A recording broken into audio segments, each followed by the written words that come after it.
তবে বাপেদের মায়েদের যুবকদের বলে দিয়ে যায়, দুনিয়াতে আল্লাহ পাক ছাড় দিয়েছে, ছেড়ে কিন্তু দেয়নি। একটা দিন আল্লাহ পাক তোমাকে আমাকে উঠাবে, ওই দিনটা হবে ময়দানে মাশর। যে দিনে আল্লাহ পাক জিবরাইল আলাইহিস সালামকে বলবে, এ জিবরাইল, আমার জাহান্নামকে নিয়ে এসে আমার আরশের পাশে বেঁধে দাও। হযরত জিবরাইল আলাইহিস সালাম চলে যাবে, জাহান্নামকে নিয়ে এসে আরশের পাশে বেঁধে দেবে। ৭০,০০০ জিনজিল দিয়ে আল্লাহ পাকের জাহান্নামকে বাঁধা হবে। এক একটা জিনজিলে ৭০,০০০ করে ফেরেশতা ধরে রাখবে, কদাপিও জাহান্নামকে ধরে রাখতে পারবে না। জাহান্নাম লম্বা লম্বা জিহ্বা বার করে গুনাহগার উম্মতিদেরকে ধরতে যাবে। এ যুবকের এই দিনটা তো কঠিন দিন হবে, যে দিনেতে বাপ নিজের ছেলেকে জমিনে শুইয়ে তার বুকের উপরে পা দিয়ে দাঁড়িয়ে যাবে, যে দিনেতে ছেলে তার বাপকে জমিনে শুইয়ে তার বুকের উপরে পা দিয়ে দাঁড়িয়ে যাবে, যে দিনেতে মা মেয়ের বুকের উপরে পা দিয়ে দাঁড়িয়ে যাবে, মেয়ে নিজের জনম দুঃখিনী মাকে জমিনে শুইয়ে দিয়ে তার বুকের উপরে পা দিয়ে দাঁড়িয়ে যাবে। এক কথাই যার উপরে যার জোর চলবে তাকে জমিনে শুইয়ে দিয়ে তার বুকের উপরে পা দিয়ে দাঁড়িয়ে যাবে। সাহাবা হুজুররা বলতে লাগলে, ইয়া রাসূলুল্লাহ, হাবিবাল্লাহ, এই রকমটা কেন হবে? আল্লাহ নবী জানিয়ে দিলেন, বাবা সাহাবারা, লোহা যেমন আগুনে দিলে পুড়ে পুড়ে লাল হয়ে যায়, সূর্য সেদিন মাথার এক বেগ দেখতে লেখা তো করে আল্লাহ নামিয়ে দেবে। সূর্যের 12 গুণ তাপ আল্লাহ বাড়িয়ে দেবে। এই সূর্যের তাপেতে জমিনটা পুড়ে পুড়ে লাল হয়ে যাবে, এই জমিনে দাঁড়াতে পারবে না। এই যার উপরে যার জোর চলবে তাকে জমিনে শুইয়ে তার বুকের উপরে পা দিয়ে দাঁড়াবে। কি হবে এই দিনে যুবক? ভাবো, তোমার কোন দাদা এদিন তোমাকে বাঁচাবে? তোমার কোন দিদি এদিন তোমাকে বাঁচাবে? কেন তারাতে গে থেকে কনফার্ম টিকিটে জাহান্নামের লাইনে থাকবে, তারা তো তোমার আমার কাতারও তাকে থাকবে না। তাহলে এই দিনে তোমার আমার কি হবে? এই দিনে যখন আল্লাহ জিজ্ঞাসা করবে, এ বান্দারে হাত দিয়েছিলাম আমি, আমার জন্যই হাতে কি করেছি বল?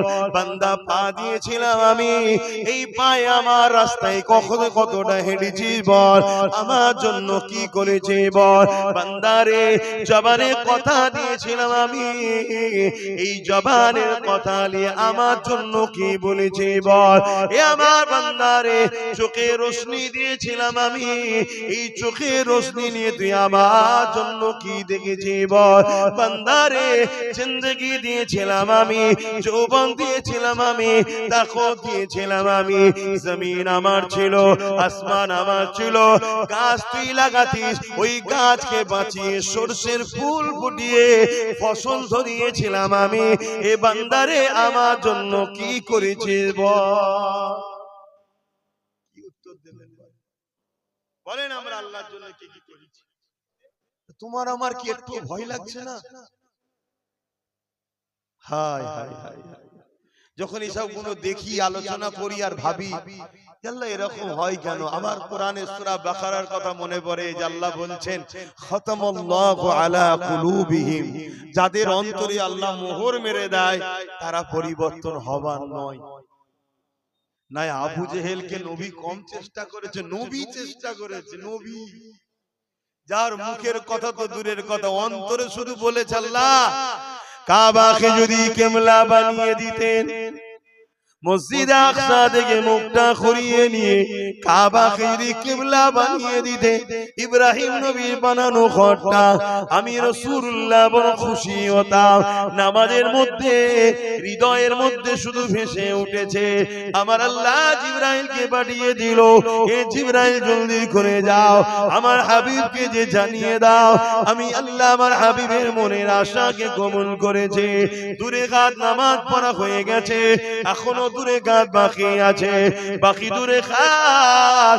আমার হাবিব যেদিকে খুশি আমি আল্লাহ বা সেদিকে খুশি। কাবার দিকে মুখ করে কিয়ামত পর্যন্ত এটাই কিবলা হয়ে গেল। যে রাসূলুল্লাহ মুখ দিয়ে বলেন অন্তরের মধ্যে উদিত হয়েছে, আল্লাহর সঙ্গে সঙ্গে নামাজের মধ্যে যে না 4 রাকাত হয়ে যায় পরে রক্ত থেকে হবে খনি, না না না বন্ধু, তুমি যখন চেয়েছো এখনি কিবলা বানিয়ে দিলাম। সেই রাসূলুল্লাহ আবু জেহেলকে কত বুঝিয়েছে, কত পরিবর্তনের জন্য চেষ্টা করেছে, কিন্তু আল্লাহ জানিয়ে দিয়েছে হাবিব যার অন্তরে আমি মোহর মেরে দিয়েছি সে কখনো পরিবর্তন হতে পারবে না। এ যুবক পরিবর্তন হও গো, তওবা করো, চেষ্টা করো, আল্লাহর কাছে সিজদায় পড়ে কাঁদো, ও রাব্বি আল্লাহ কেন আমি গান শুনতে চলে যাই, কেন আমি ফাংশনে চলে যাই, কেন আমি নামাজ থেকে দূরে থাকি, কেন আমি গান শুনি ভুল রাস্তায় যাই, ও রাব্বি আল্লাহ কেন আমি জালিমদের সঙ্গে দল করে ফেলেছি, এখনো কেন মন যাচ্ছে তাদের সঙ্গে যাবার, এখনো কেন মন যাচ্ছে হারাম অর্থের দিকে। এইভাবে আল্লাহর কাছে পানা চাও, সাহায্য চাও, কেননা আজ যদি তুমি সাহায্য না চাও, পানা যদি না চাও, মনে রেখে দিও ভাইদান ময়দানে মাশরটা বড় ভয়ানক হবে। যেদিনে তোমার পাশে কেউ দাঁড়াবার থাকবে না, ওই দিনে তোমার ফের কথা বলারও কেউ থাকবে না, ওই দিনে কারো কোনো জোর চলবে না। আমার আল্লাহ শুধু বলে দেবে যাও তোমাকে আমি জান্নাতি করে দিলাম, রুকারও কেউ থাকবে না। আর যাকে বলবে যাও তোমাকে জাহান্নামী করে দিলাম, ওই জায়গাতে কোনো রকম আর গুঞ্জাইশ শুনবে না। পা দুটো আসমানের দিকে করে জমিনের দিকে পা করে দিয়ে মাথা করে দিয়ে ঘিসড়ে ঘিসড়ে জাহান্নামে নিয়ে যাওয়া হবে। এ যুবক আল্লাহকে ভয় করো। আল্লাহ রাসূল বললেন আখিরি জামানায় একটা দিন আসবে আমার উম্মতরা প্রচুর মার খাবে। শুনছো তো আমার জীবন? তবে বাবেরা মনে রেখে দিও ওই কবরের জমিনে তোমাকে আমাকে একা যেতে হবে। প্রতিদিন এই মাটি তোমাকে আমাকে ডাকে আর বলতে লাগে এ মানুষ্য জাতি রে, এত অহংকারের সঙ্গে আমার বুকের ওপর দিয়ে ঘুরে ঘুরে বেড়াচ্ছিস, জানিস আমার বুকের ভেতরে তোকে একদিন আসতে হবে। আমি কবর একা থাকা জায়গা, আমি কবর পোকামাকড়ের জায়গা, আমি কবর অন্ধকার জায়গা। এই কবরে আসার আগে তৈরি হয়ে আয়, নচে তোর এখানে কিন্তু বড় কঠিন মুসিবতে পড়বি। এ যুবকেরা, তরুণেরা, বাপেরা, এখানে এতগুলো বাপ ভাই বসে আছে, মা বোনেরা দূরে দূরে আছে, কেউ কি বলতে পারবেন কালকে তো দূরের কথা, আজকে সূর্য ডুবার আগে আপনার জিন্দেগিটাও ডুবে যেতে পারে। অথচ আল্লাহ পাক কোরআনের মধ্যে বললেন ওয়াল তানজুরু নাফসুম মা কদ্দামাত লিগাদ, প্রতিটা নফসের উচিত পরকালে বেশি বেশি করে ভাবা কি হবে আমার পরকালে। এই দুনিয়ার জিন্দেগি তো আসল জিন্দেগি নয়, আসল জিন্দেগির জন্য তো দুনিয়ার জিন্দেগিতে পরীক্ষা দিবার জন্য এসেছি। আসল জিন্দেগি যে জায়গায়, ওখানে দুটো জায়গা আছে, একটা হলো চিরশান্তির আর একটা হলো চির কষ্টের। যেমন যৌবনে যদি তুমি আমি মেহনত করে নি, তাহলে দুনিয়ার জমিনে তুমি আমি প্রতিষ্ঠিত হয়ে যাব। আর যদি যৌবনের সময় পড়াশোনা না করে খেলাধুলা করে যদি 20-30 বছর কাটিয়ে দিই, তাহলে কিন্তু পরবর্তী জীবনটা তোমার আমার বেকার হয়ে যাবে। এই দুনিয়াবি জিন্দেগিতে তুমি আমি যদি একটু কষ্ট করতে পারি, আসল জায়গা পরকালে, ওখানে তুমি আমি শান্তি পেয়ে যাব। আর এখানে যদি তুমি আমি আনন্দ ফুর্তির মধ্যে কাটিয়ে দিই, তাহলে আখিরাত তোমার আমার বরবাদ হয়ে যাবে। এ নওজওয়ানেরা, তরুণেরা, এ নবী পাকের প্রেমিকেরা, মেয়েরা এরপরও বলে যে আল্লাহ তওবাকারীকে বড় পছন্দ করে। যারা অন্যায় করে ফেলেছে, যারা ভুল করে ফেলেছে, যারা অন্যায় হয়ে গেছে, ভুল খাতা হয়ে গেছে, এখনো সময় আছে, তওবা করে না। বাকি জিন্দেগিটা আমার রাসূলুল্লাহ দ্বীন ইসলামের পাহারাদার হয়ে কাটার, বাকি জিন্দেগিটা আমার রাসূলুল্লাহর হয়ে গোলামি করে কাটার, বাকি জিন্দেগিটা যিনি দিয়েছে তিনার দাসত্ব করে কাটার। এ যুবকেরা, তরুণেরা, বাপেরা, আখিরাত বড় ভয়ানক হবে। তওবা করে নাও, তওবা করে নাও, কেন আল্লাহ তওবাকারীকে বড় পছন্দ করে। আল্লাহ পাকের কাছে ক্ষমাটা চেয়ে নাও। যেমন ইতিহাসের তারিখের মধ্যে পাওয়া যায়, হযরতে মুসা আলাইহিস সালামের জমানাতে এক যুবক ছিল যে কিনা ক্ষমতার জোরে বড় অন্যায় করেছে, বড় পাপ করেছে, অত্যাচার করেছে। এমন কিনা দেখা যায় প্রতিদিন একটা একটা করে নারীকে তার বিছানাতে সে নিয়ে আসতো। এরকম অসভ্যতা কাজও করেছে। প্রতিদিনের না একদিন সে বাজারে গেছে, বাজার থেকে এক গরিব ঘরের কন্যাকে, নারীকে খরিদ করে নিয়ে এসেছে। তৎকালীন সময়ে 60 দিরহাম টাকা দিয়ে খরিদ করে নিয়ে এসেছে। এই নিয়ে আসার পরে যখন রাত্রি তার খাস কামরাতে যেতে লেগেছে, ওই সময় যুবকটা দেখতে লেগেছে ওই নারীটা এমন করে থরথর করে কাঁপে আর চোখ ভরা পানি কাঁদতে লেগেছে। এই যুবকটা বলতে লেগেছে, কেন আপনি কাঁদতে লেগেছেন? আপনি তো আমার থেকে অর্থ নিয়ে খুশি মনে এসেছে, আজ আপনি কেন কাঁদছেন? ওই কন্যা নারীটা বলতে লেগেছে, এ যুবক রে, আমি কোন খারাপ চরিত্রহীন নারী নয়, অভাবের জ্বালায় কয়েক মাস ধরে রাস্তা খুঁজছি বিপদ থেকে বাঁচার কোনো উপায় না পেয়ে আজকে তুমি আমাকে অর্থ দিয়ে খরিদ করে এনেছো। কিন্তু পাপের কাছে যখন আগিয়ে এসেছি, আমার আল্লাহ পাকের কথা মনে পড়েছে। আমার আল্লাহর ভয়েতে আমি কাঁদতেছি ও কাঁপতেছি।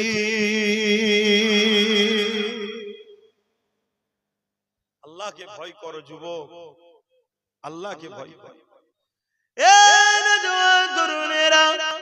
এই যুবকটা যখন ওই মেয়েটার মুখ থেকে, ওই বান্দির মুখ থেকে যখন এই খবরটা শুনলো, আল্লাহর ভয়ে সে কাঁপতেছে, আল্লাহর ভয়ে সে কাঁদতেছে। এই যুবকটার মধ্যে একটা অনুশোচনা তৈরি হলো, আরে আমি এত ধনী, আল্লাহ আমাকে এত অর্থ দিয়েছে, এত কিছু দিয়েছে, এরপরও আমার উচিত আল্লাহকে বেশি ভালোবাসা, এরপরও উচিত আল্লাহ সঙ্গে মহাব্বত বেশি করা। তা না করে আমি আল্লাহ নাফরমানি করে বেড়াই। আর এই মেয়েটা এত গরিব হওয়ার পরও আমার আল্লাহকে কত ভালোবাসে, আমার আল্লাহকে কত ভয় করে। সে কিনা কোনোদিন পাপ করেনি, না ছাড়ে এসেছে, এরপরও সে কাঁদতে লেগেছে। এই দৃশ্য দেখে যুবকটার মধ্যে পরিবর্তন এসে গেছে। ওই যুবকটা ওই মেয়েটাকে বলতে লাগলো, এ মহিলা, আজ থেকে আমি তোমাকে বোন বলে সম্বোধন করলাম, তোমাকে আর অর্থ ফিরিয়ে দিতে হবে না, আমি তোমার সঙ্গে কোনো পাপ কাজে লিপ্ত হব না। তবে হ্যাঁ, একটা কথা বলবো, আমি তোমাকে সাক্ষী রেখে তওবা করতে চাই, আমি জনমের মতো পরিবর্তন হতে চাই, আর কোনোদিন শরাব পান করব না, আর কোনোদিন নোংরা কাজ করব না। এ আল্লাহর বান্দি রে, তুমি আমার জন্য সাক্ষী থেকে যাও। ওই মেয়েটার সামনে সাক্ষী রেখে ওই যুবকটা তওবা করে নিল। আল্লাহর বান্দিটা চলে গেল। এই যুবকটা রাত্রে কান্না শুরু করলো, ও রব্বি আল্লাহ, কত অন্যায় করেছি, কত ভুল করেছি, কত পাপ করেছি, আজ আমি তওবা করলাম, আপনি কি আমাকে ক্ষমা করে দেবেন, মাফ করে দেবেন?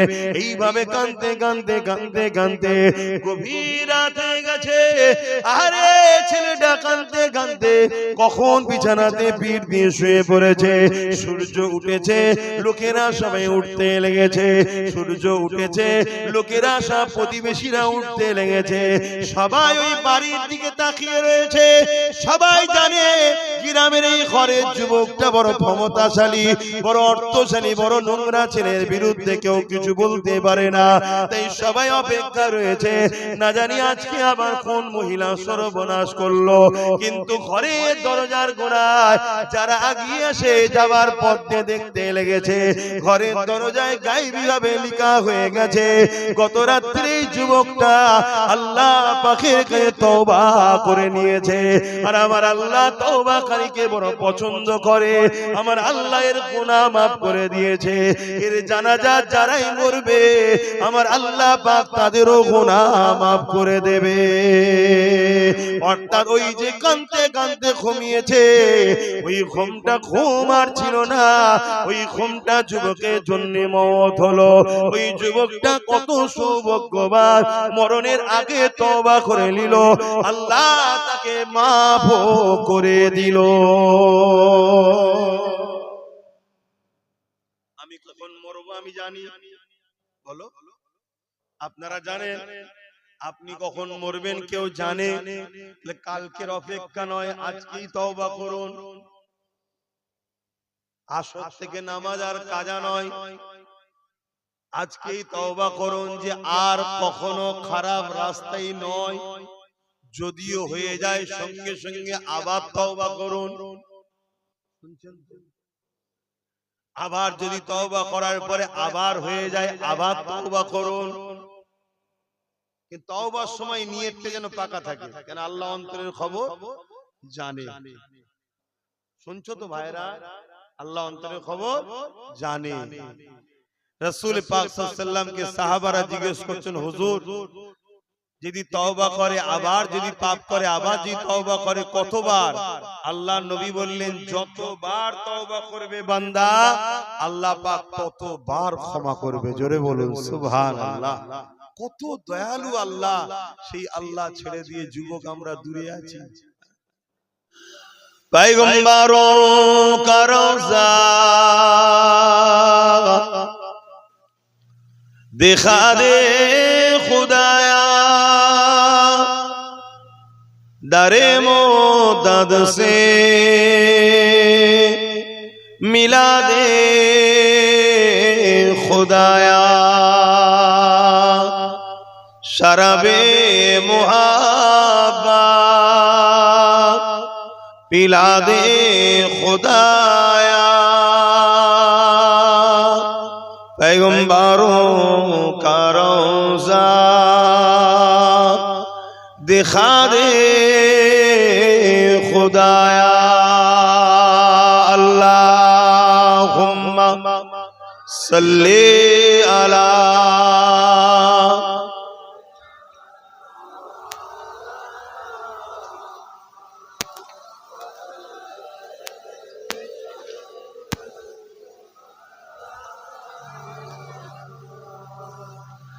मदगारे जिसी का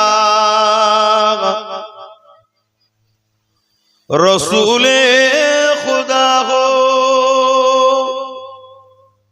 उसे और हिम्मत का परवाह किया है। मदद को चले आएंगे कमली वाला, डूबते डूबते ही संभल जाएगा। अल्लाहुम्मा सल्ली अला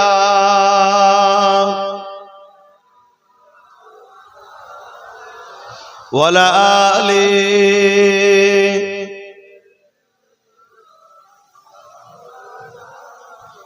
कलमे ला इलाहा इल्लल्लाह, ला इलाहा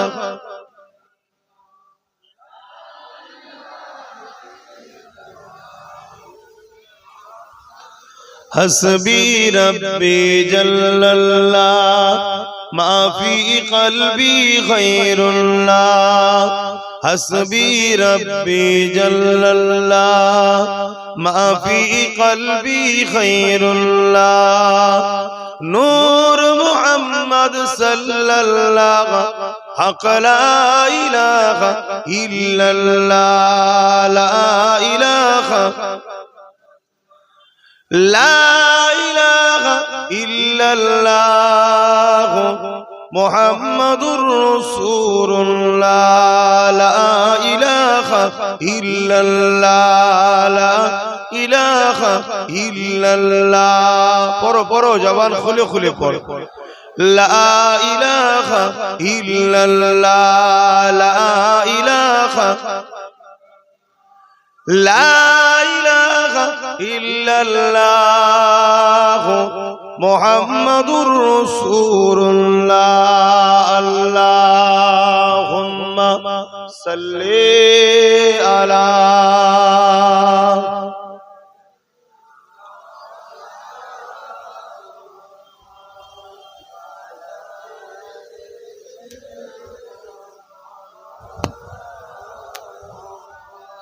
আল্লাহ নবী আরো বলেছেন যেখানে কোরআনের মাহফিল দেখবে দ্বীন ইসলামের মাহফিল দেখবে সাহাবা হুজুরদের বলেছেন ওটা হলো জান্নাতের একটা টুকরা বাগান ওখানে গিয়ে তোমরা বসবে সাহাবা হুজুররা জিজ্ঞেস করলেন বসলে কি হয় আল্লাহ নবী বললেন আমার আল্লাহ তাদের উপরে রাজি ও খুশি হয় জোরে বলুন সুবহানাল্লাহ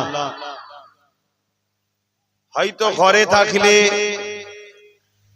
একটু বিছানায় পিঠ দিলে জানটা আরাম হতো কিন্তু এখানে বসে আল্লাহকে রাজি খুশি করতে পেরেছি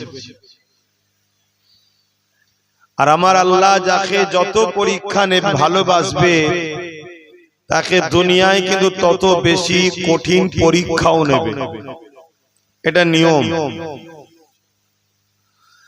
আপনি ভাববেন না এমনি এমনি জান্নাত পেয়ে যাব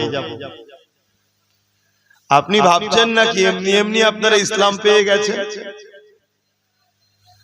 অনেক ঝড় অনেক বাধা অনেক পাহাড় অতিক্রম করে আজ আপনাদের এলাকায় ইসলাম এসেছে আর আমার আল্লাহ পাকের সিস্টেমই এটা একে দাও আমার আল্লাহর সিস্টেমই এটা আল্লাহ যাকে যত ভালোবাসে তাকে তত বেশি কঠিন পরীক্ষায় কঠিন কাজে কঠিন মুসিবত দিয়ে আজমায় পরীক্ষা নেয় প্রত্যেকটা নবী আলাইহিস সালামকে আল্লাহ পরীক্ষা নিয়েছে এমনি এমনি তারা কামিয়াবি হয়নি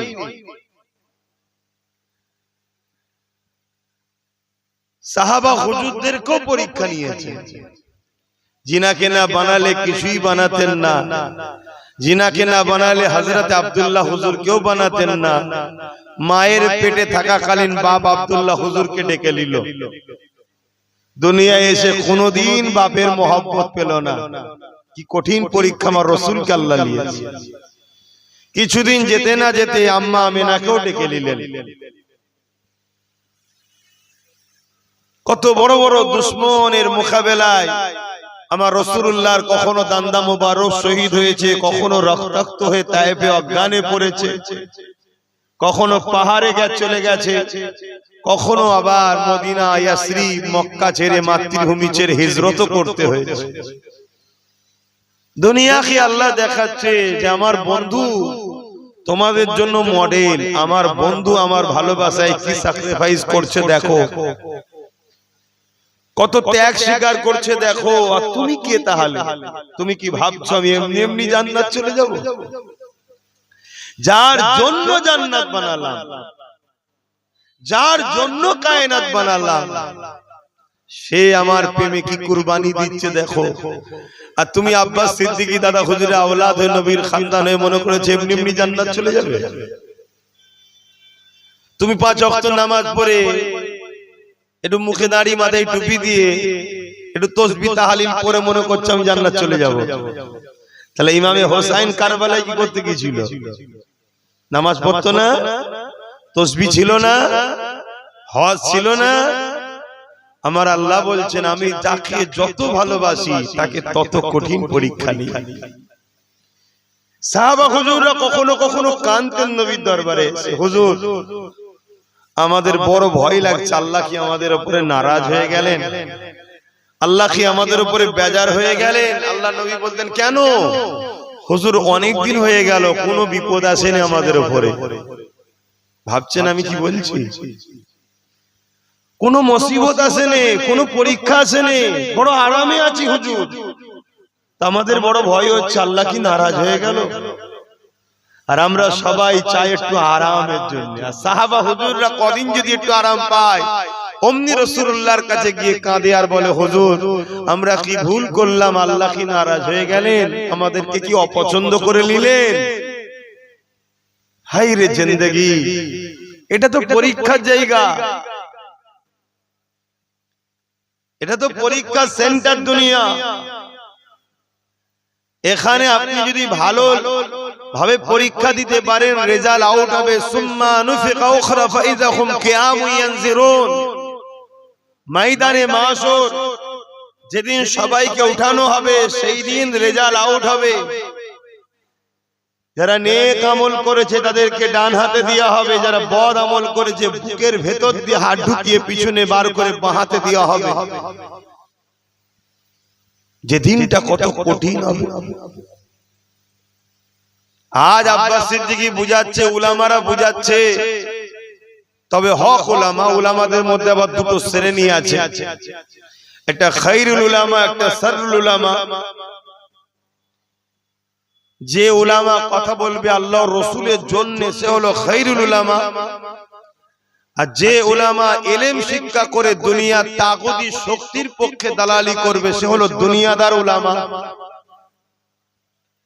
খায়রুল উলামাদেরকে আল্লাহ এত শান দিয়েছে, হাক্কানি উলামা যারা, যাদের মধ্যে আলে ইলম ও ইলমানে দুটো এলেম আছে, তাদেরকে আল্লাহ এত শানওয়ালা করেছে। কোন কবরবাসীর পাশ দিয়ে যদি যায় আর কবরে যদি আযাব হয়, এ চলে যাবে হেঁটে 40 দিন গোরের আযাবকে আল্লাহ মাফ করে দেবে। জোরে বলুন সুবহানাল্লাহ। আল্লাহর পক্ষে নবীর পক্ষে যে উলামা, অর্থাৎ মুখ খুললে উদ্দেশ্য থাকবে আল্লাহর জন্য, রাসূলের জন্য। মান আহাব্বা লিল্লাহ ওয়া আবগাদা লিল্লাহ ওয়া আতা লিল্লাহ ওয়া মানআ লিল্লাহ ফাকাদ ইসতাকমালাল ঈমান। এই উলামা যারা হবে ময়দানে মাশরে আল্লাহ তাদেরকে প্রথমেই ঘোষণা দেবে, আমার উলামা বান্দারা এখানে তোমাদের দাঁড়াবার জায়গা নয়, তোমরা এই কঠিন দিনে দাঁড়াতে হবে না, যাও তোমরা সব জান্নাতে চলে যাও, বেহিসাব জান্নাতি তোমরা। জোরে বলুন সুবহানাল্লাহ। তারা যখন জান্নাতে যাবে একদল লোক তাদেরকে আবার ধরবে, যাচ্ছেন কোথায় না, আল্লাহ আমাদেরকে জান্নাত যেতে বলেছে, ওয়াদা ভঙ্গ হচ্ছে না কেন? আপনি তো দুনিয়ায় ওয়াজ করেছিলেন আল মারউ মা মান হাব্বা। বুখারী শরীফের হাদিস, এক গ্রাম্য মানুষ রাসূলকে এসে জিজ্ঞেস করছে, হুজুর কিয়ামত কবে হবে? আল্লাহর নবী বলছেন মাআদাতলাহা, এ ছেলে কিয়ামতের জন্য কি করেছো? ফাকা মাআদাতুলাহা কাসীরা সালাতি ওয়া সিয়ামি।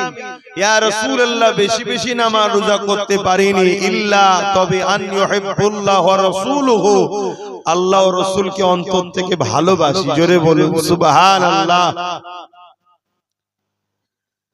আল্লাহ নবী বলেছিলেন আল মারউ মা মান হাব্বা, দুনিয়ায় যে যাকে ভালোবাসবে পরকালে সে তার সঙ্গে জান্নাতে যাবে। জোরে বলুন সুবহানাল্লাহ। আপনারা উলামারা এই হাদিস শোনাতেন, আমিও শোনালাম এখন। আজকে আমাদেরকে বাদ দিয়ে যাচ্ছেন কেন? আমরা তো আপনাদের ভালোবাসতাম, প্যার করতাম। আপনারা যেখানে আসতেন আমরা খাওয়া দাওয়া ছেড়ে দিয়ে জড়ো হতাম, আপনাদের তাকবীর দিতাম, আপনাদের জন্য কি না করেছি, আপনাদের বিষয়ে কথা বললে মারপিটও করে ফেলেছি। কেন? আপনারা আল্লাহ ও রাসূলের পক্ষে ছিলেন তাই। আজকে আপনারা জান্নাতে যাচ্ছেন, আমাদেরকে বাদ দিয়ে যাচ্ছেন কেন? আপনারা তো বলেছিলেন দুনিয়ায় যে যাকে ভালোবাসবে পরকালে তার সঙ্গে থাকবে। আমরা ভালোবাসি তো, আপনারা আমাদেরকে নিয়ে যাবেন না কেন? শুনছেন তো আপনারা? এ যুবক, কাদেরকে ভালোবাসতে হয় দেখো। কাদের সঙ্গে উঠা বসা করা দরকার দেখো, কাদের সঙ্গে বন্ধুত্ব করতে হয় দেখো। আল্লাহ কোরআনে বলছি আইয়ুহাল্লাযীনা আমানুত্তাকুল্লাহ, হে বিশ্বাসী ঈমানদারেরা আমি আল্লাহকে ভয় কর। অকুনু মা'আস সাদিকিন, সত্যবাদীদের অনুসরণ কর, সত্যবাদীদের দলভুক্ত হ। এই সত্যবাদী কারা? আল্লাহ নিজে বলছেন ইহদিনাস সিরাতাল মুস্তাকিম, মুস্তাকিম যারা, মুস্তাকিম কারা? মিনান নবীন, মুস্তাকিম কারা? সিরাতাল লাযীনা আন'আমতা আলাইহিম, যাদের উপরে আল্লাহ ইনাম দিয়েছে তাদের হলো মুস্তাকিম, তাদের রাস্তাটা হলো সরল সঠিক মুস্তাকিমের রাস্তা। কাদের উপরে আল্লাহ ইনাম দিয়েছে? আল্লাহ নিজেই বলছে মিনান নবীন ওয়াস সিদ্দিকিন ওয়াস শুহাদা ওয়াস সালিহিন। এই চার শ্রেণী হলো আমার পেয়ারা বন্ধু, এরাই হলো সঠিক রাস্তার লোক। এদের সঙ্গে বন্ধুত্ব করো, এদের সঙ্গে দল করো, এদের সঙ্গে উঠা বসা করো, এদের সঙ্গে আত্মীয়তা করো, এদের সঙ্গে সম্পর্ক রাখো, কেন এদের সাথেই তোমরা জান্নাতে যাবে। জোরে বলুন সুবহানাল্লাহ। আর আমার যুবকরা, কাদের সঙ্গে দল করো, কাদের সঙ্গে বন্ধুত্ব করো, কাদের সঙ্গে উঠা বসা করো। আজকে তো আমরা ডাকলেও তোমরা অনেকে আসতে চাও না, যারা এসেছো আলহামদুলিল্লাহ, বিশ্বাসে মিলাই বস্তু তর্কে বহুদূর। হতে তো পারে আজকের এই মজলিস যদি জান্নাতে যায় আমরা পার হয়ে যাব, তর্ক করতে যাচ্ছি না। যদি যাই, যদি যাই কামিয়াবি আছে না নাই, কিন্তু জাহান্নামে যাবে এটা তো বলতে পারবে না কেউ। কোরআনের মাহফিল কি জাহান্নামে যায়? কিন্তু যদি আজকে কবুল হয়ে যায়, বলো বলো বলো, এগুলো ভাবতে হয়। সারা জীবন তাড্ডা দিলাম মেলাতে, ফাংশনে, যাত্রায়, গানেতে, জুয়াতে, ফাসেক, ফাজেল, বেহুদা, বেনামাজি, গাঁজাখোর, মাতাল, চরিত্রহীন, জালিম, বদমাই, লুটেরাদের পিছনে তো সারা জীবনটাই কেটিয়ে দিলাম। আর পরকালে আশা করছি আল্লাহর ওলির সঙ্গে জান্নাতি হবে। এটা কি হাস্যকর নয়? ভাইরা আমার দেখুন না, কাতার দিচ্ছে এবারে এই দিকে, আমার দুটো বাপ ওখানে বসে আছে, কাতার এবারে এই দিকে যাবে। আচ্ছা বলুন, আমার কি আর খদ্দের লাগবে মনে হচ্ছে? তাও আমি লোকটা খুব খারাপ, লোকের পিছনে লা লাগলে আব্বাস সিদ্দিকীর মনে হয় ভাত হজম হয় না। কি সমস্যা! দেখুন ওই কটা বাইরে দাঁড়িয়ে আছে, বাইরে বসে আছে কিছু কটা। এটা চক্ষু লজ্জাও লাগে যে আমাদের ভাই আমাদেরকে ডাকছে, এসি আর নাই পালিয়ে যায়। আমি শুনেছি এক কান কাটা হলে নাকি বাজারে এক সাইড দিয়ে যায়, আর দু কান কাটা হলে বাজারের ভেতর দিয়ে কান কাটা। দেখে এখনো বসে আছে। তোমাদের কি খবর? ধান তুলবে নাকি? কি গো, আমার কথা খারাপ লাগছে? হায় হায়, ভালো দুনিয়া নেই এখন, ভালোর ভাত নেই। কেড়ে নেবে, মেরে নেবে, বন্দুক দেখাবে, বোম দেখাবে, তারাই এখন নেতা। বড় বড় সব ডক্টর, বড় বড় এমবিবিএস, বড় বড় শিক্ষিত লোক দাঁড়ালে ভোট পাচ্ছে না। চোর ডাকাত, খুনি, বদমাই, লুটেরা, চরিত্রহীন, ডাকাত, ফেরেববাজ, বাটপার, তারাই সব জিতে যাচ্ছে। কি দুনিয়া এলো! এটা মাওলানা হাফেজ সাহেব, মৌলী সাহেবকে দাঁড় করিয়ে দাও, কি ফতোয়া চলবে বাপরে বাপ। আর তিনটে চারটে মার্ডার কেসের আসামি, কোনো ফতোয়া নেই। কি সমাজে ঘটছে না ঘটেনি? তো যা আমি যে কথা বলছিলাম, কিয়ামতের দিন আল্লাহ ওই আলেম বান্দারা আল্লাহ পাকের কাছে আবার আসবে। আল্লাহ পাক একদল লোক দুনিয়ায় আমাদেরকে পিয়ার করত, তারা আজকে ময়দানে মাহশরে দাঁড়িয়ে আছে। তারা আমাদের কাছে বলছে যে আমরা তাদেরকে যেন সাথী করে জান্নাতে নিয়ে যায়। কিন্তু রাসূল বলেছিলেন যে যাকে ভালোবাসবে তার সঙ্গে জান্নাতে যাবে। আজ আমরা শুনিয়েছিলাম, এই হাদিস শুনিয়েছি আমরা। আল্লাহ নবী আল্লাহ পাক বলবেন আমার বান্দা তো সত্য বলছে। এই ফেরেশতা যাও এই উলামা বান্দাদের সঙ্গে তাদের সাথীদেরকে মাননেওয়ালা ভালোবাসা দিগকে জান্নাতি করে দাও। জোরে বলুন সুবহানাল্লাহ।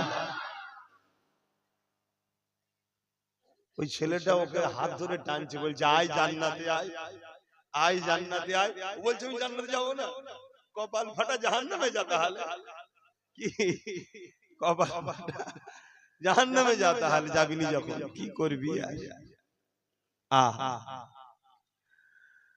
বাবেরা আসি খুশিতে বলছি ঠিকই, ও বাবারে সব বেঁধে বুঝে জলসা হয়, আর এগুলো গায়ে না দিলেও আবার ঠান্ডা লেগে যাচ্ছে। কিয়ামত তো কঠিন হবে, মাথার এক বেগ দেখতেলে এক হাত উপরে আল্লাহ সূর্য নামিয়ে দেবে। মানুষ তার মাথার খিনুগুলো গলে গলে নাক দিয়ে ঝরে ঝরে পড়বে। গল্প বলছিনি আমার ভাই, আমার আব্বা, আমার মায়েরা, মন দিয়ে শোনেন, গল্প বলছি না। কিয়ামত এত কঠিন হবে যেদিনে বাপ ছেলেকে চিনবে না, ছেলে বাপকে চিনবে না, মা মেয়েকে চিনবে না, মেয়ে মাকে চিনবে না, অর্থাৎ চিনেও তার সাথ দেবে না। এই কিয়ামত যেদিন কিন্তু উলামাদেরকে যারা দুনিয়ায় ভালোবেসেছে, হাক্কানি উলামা যারা দ্বীনের জন্য লড়াই করেছে, আল্লাহ তাওহীদের জন্য, আল্লাহর নবীর রিসালাতের জন্য, ইনসাফের জন্য, মানবতার জন্য, আল্লাহর সৃষ্টির জন্য যে উলামারা লড়াই করছে, এই উলামাদের যারা সাথ দেবে কিয়ামতের দিন তারা তাদের সাথে জান্নাতে যাবে। জোরে বলুন সুবহানাল্লাহ। খুব ভালো করে বোঝো, আমার রাসূল বলছে তোমরা যদি আল্লাহর দয়া পেতে চাও তাহলে আল্লাহর সৃষ্টির উপরে দয়া করো। তোমরা যদি আল্লাহর দয়া পেতে চাও আল্লাহর সৃষ্টির উপরে দয়া করো। এক ইহুদি এসে আমার রাসূলকে জিজ্ঞেস করছে ইসলামের সবথেকে ভালো কাজ কি? আল্লাহ নবী বলছেন খোদার্থকে খানা খাওয়ানো। জোরে বলুন সুবহানাল্লাহ। সেই ধর্ম আমাদের, কিন্তু আজকে সেই ধর্মকে সবাই মিলে মিটাবার জন্য উঠে পড়ে লেগেছে। হাত্তাকে আমার কলিকাতার মতো শহরে প্রকাশ্য মিডিয়ায় বাইট দিচ্ছে যে ইসলাম মুক্ত বাংলা চাই, ইসলাম মুক্ত ভারত চাই, ইসলাম ও মুসলমানকে রাখবো না আমরা এদেশে। বলছে না, বলে না, কিন্তু আমাদের পরিকল্পনা কি? এত বড় কথা বলছে, এটা সংবিধানের পক্ষে না বিরুদ্ধে? তার কোনো ব্যবস্থা হচ্ছে? তার কোনো মামলা হয়েছে? তাকে কেউ অ্যারেস্ট করছে? তাহলে বুঝতে হবে এদের কথাকে তারা সাপোর্ট করছে যারা ক্ষমতার আসনে বসে আছে। এই জায়গায় আমাদের ভূমিকাটা কি? আমরা না আল্লাহর গায়েবী সাহায্যের আশায় আছি, না নিজেরাও কমসে কম ডিফেন্সের জন্য প্রস্তুত হয়ে আছি। কি যে আমাদের মনের আশা জানি না। আর আমাদের ঘরে এইগুলো জন্ম হয়েছে, আমাদের জন্য এদেরও কপালটা ফাটছে। প্রত্যেকে তার বাচ্চার ভবিষ্যৎ ভাবছে, আমরা আমাদের বাচ্চার ভবিষ্যৎ ভাবি না।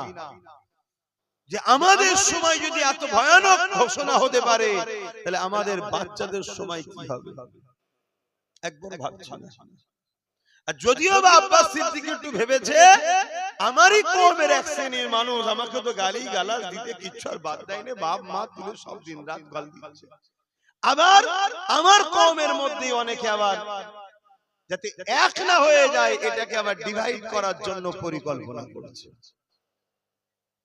চলো আল্লাহর খুশির জন্য চেষ্টা করছি, বাকিটা আল্লাহর ফয়সালা।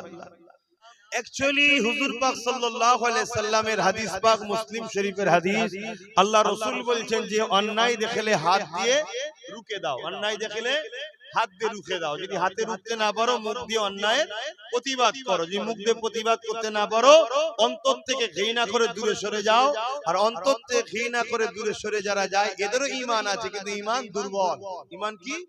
দুর্বল। তাহলে অন্যায় দেখলে প্রথম নম্বর ঈমানের স্তর হাত দিয়ে রুখতে হবে।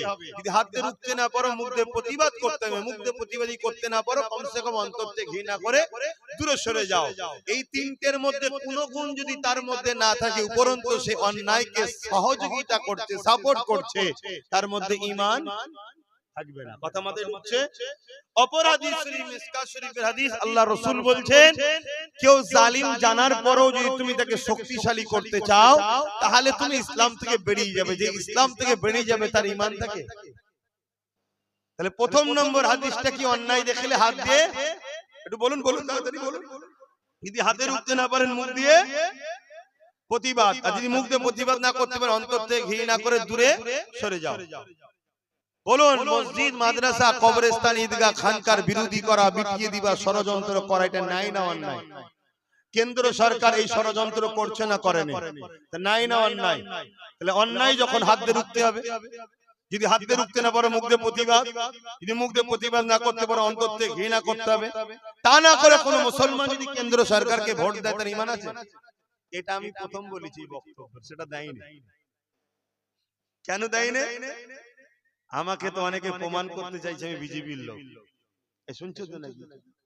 আর মমতা হলো আল্লাহওয়ালা লোক, আমি হলাম বিজেপি। হাই রে মুনাফিক মুসলমান কিছু আছে না? না, চেষ্টা করছে। তাহলে এই বক্তব্যটা দিলে তোরা প্রমাণ করতে পারবে না, ওই জন্য এটা দেয়নি। তার পরেরটা দিয়েছে। কি দিয়েছে? তাহলে প্রথমে এর বিরোধী বলেছি যে অন্যায় করছে, এদিকে ভোট দেয় সেই মুসলমানের ঈমান থাকবে না। দ্বিতীয় বলেছি সেই বিজেপির আইন, বা তখন তো দিল্লি চলে যাওয়ার কথা বলেছিল, এখন তো দিল্লি বলে না, এখন আইনটাকেই মেনে নিয়েছে। কি মেনেছে না মানে না? তাহলে ডাইরেক্ট বিজেপি আইন করেছে, ওই আইনকে বাংলা সরকার মেনে নিচ্ছে। ও যে অন্যায় করেছে ও সে অন্যায় করছে না করে না? ও মসজিদ মাদ্রাসার দুশমন, এও মসজিদ মাদ্রাসার দুশমন না? দুশমন নাই? তাহলে নাই করছে না অন্যায় করছে? রাসূলুল্লাহর হাদিস হাত দিয়ে রুখতে হবে, যদি হাত দিয়ে রুখতে না পারে মুখ দিয়ে প্রতিবাদ করতে হবে, মুখ দিয়ে প্রতিবাদ করতে না পারে একে ঘৃণা করে দূরে থাকতে হবে। তা না করে কোন মুসলমান যদি একেও ভোট দেয় এই রাজ্য সরকারকে, তার ঈমান থাকবে? আমি তো এইটাই বলেছি, এটাই বলেছি। তাও কি উদ্দেশ্য? মসজিদ মাদ্রাসাকে বাঁচাবার স্বার্থে।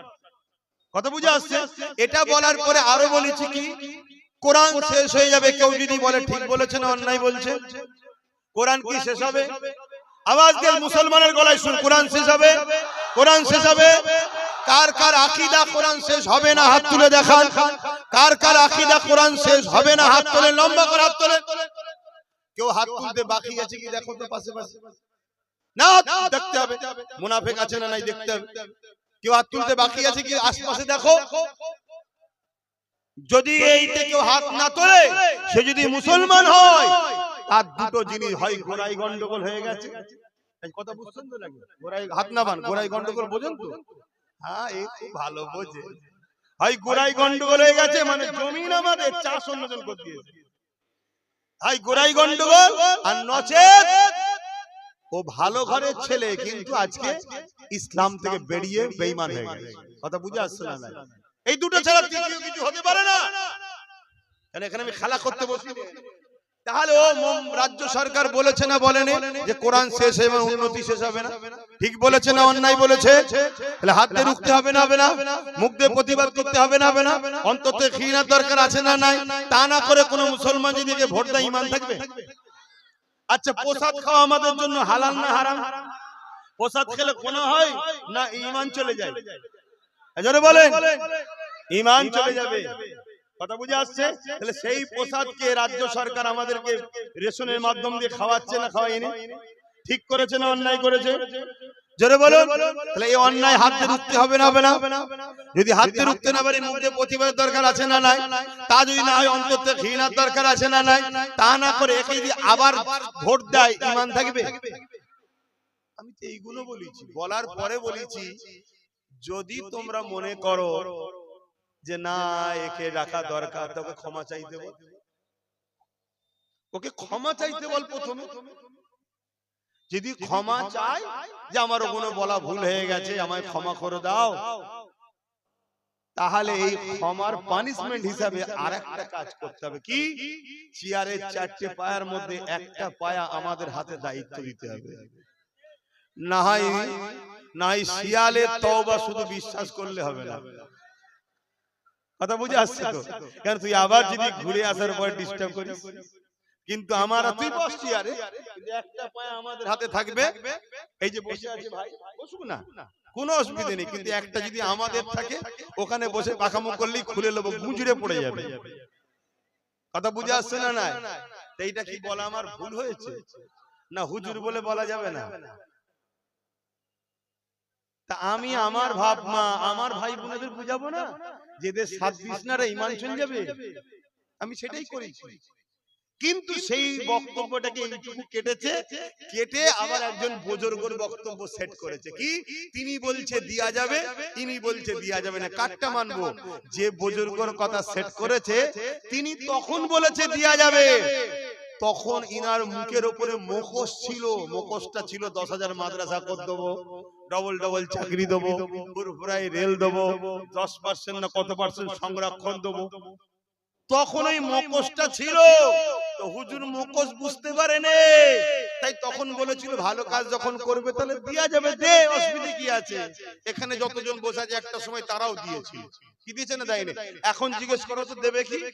এখন সবাই বলছে জাহান্নামী কবে যাবে, কি বলছে না বলেন? কেন?